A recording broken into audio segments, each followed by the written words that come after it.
Oh yes, na-deliver na jud ang ato ang balikbayan box.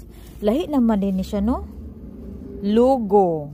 Wala ko sukad ani. Pero thanks to Ate Melinda for dropping. Thanks po for dropping the 10 balikbayan boxes. Pwede pa daw kuno ni siya. Ayan, kay mo ni siya sa una. Pero nag-change siya siguro karon.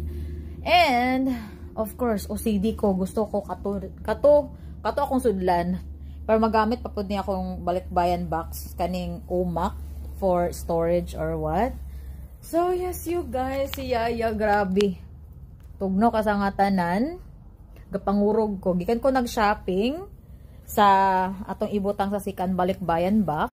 So ayan na guys, banat na ta diri. Kay mag-anam na pud ko og tawag ani, pamutos. Pero nanakoy guys, kanang a total of 3 balikbayan box nga akong i-pack. And after that, mas more easy siya kayaya na karon kay ako na mag-pick og items. Miscellaneous items. Mas easier this time kay di na ako mag-photo-photo, di na ako mag-nganga.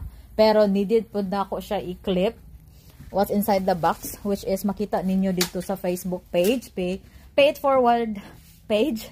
Gakon ko ganan ako kay tugnaw. Asa mong butang sa kong jacket. So ayan. Tawag ani, warm eye. So mao na to siya.